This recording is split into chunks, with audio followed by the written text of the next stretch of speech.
La Sicilia e la provincia di Agrigento sono pronte ad ospitare per la prima volta la 61esima edizione del Torneo delle Regioni 2025, uno degli appuntamenti più rilevanti nel panorama del calcio dilettantistico italiano. La manifestazione, che si terrà dall'11 al 18 aprile del 25, coinvolgerà tutte le 20 regioni d'Italia, ognuna con 4 rappresentative: Under 15, Under 17, Under 19, calcio femminile.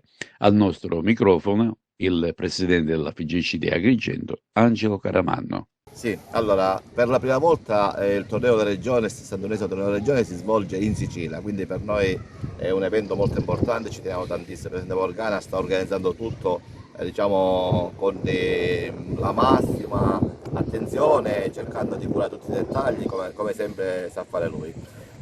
Diciamo che è un torneo di regione che coinvolge tutte le province della Sicilia, quindi si farà in tutte le province, saranno tutte interessate, nel senso che sono 20 comitati regionali che partecipano, quindi tutte le regioni d'Italia, e sono suddivise in 5 regioni, in 5 gironi da 4 squadre ciascuno. Per quanto riguarda la provincia di Agrigento è coinvolta in un girone con Caltanissetta e Enna, quindi noi avremo 4 regioni: Trento, Bolzano, che fanno parte come se fossero delle regioni, Veneto e Friuli Venezia Giulia. Di questi 3 alloggeranno in provincia di Agrigento, e quindi abbiamo, tranne il Friuli Venezia Giulia che alloggerà ad Enna, le altre 3 alloggeranno in provincia di Agrigento, qua da noi.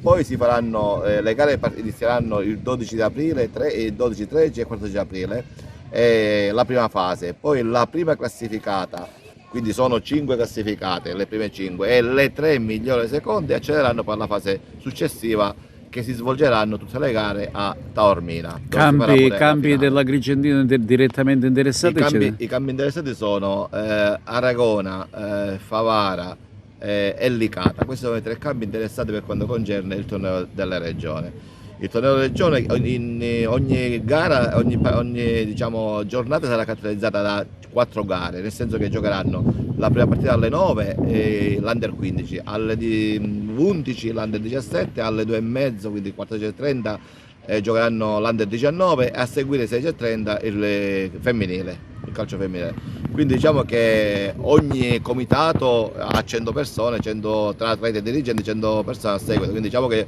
un buon numero di atleti, di dirigenti che verranno nella nostra provincia a visitare la nostra città, la nostra provincia, diciamo, le bellezze che noi proponiamo e che fortunatamente abbiamo a disposizione, e quindi sarà anche un discorso di promozione per la nostra Sicilia.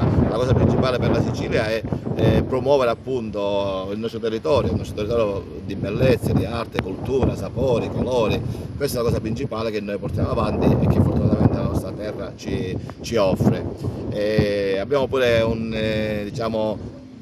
la mascotte, che è una mascotte molto bella, si chiama Figo, rappresenta la figa d'India, quindi diciamo che i colori della Sicilia, il giallo e il rosso, che sono, diciamo, i colori principali di questo, diciamo, di Figo, e che rappresentano appunto la Sicilia. Quindi diciamo che questo torneo sarà un torneo, diciamo, di altissimo livello, perché l'organizzazione è puntuale massima, ci saranno tanti eventi collaterali che, diciamo, alleteranno oltre alle gare con spettacoli e varie attrazioni, appunto per far andare alla fine di quando successe in campo contenti tutti gli atleti, tutte le persone che vengono a visitare la nostra terra.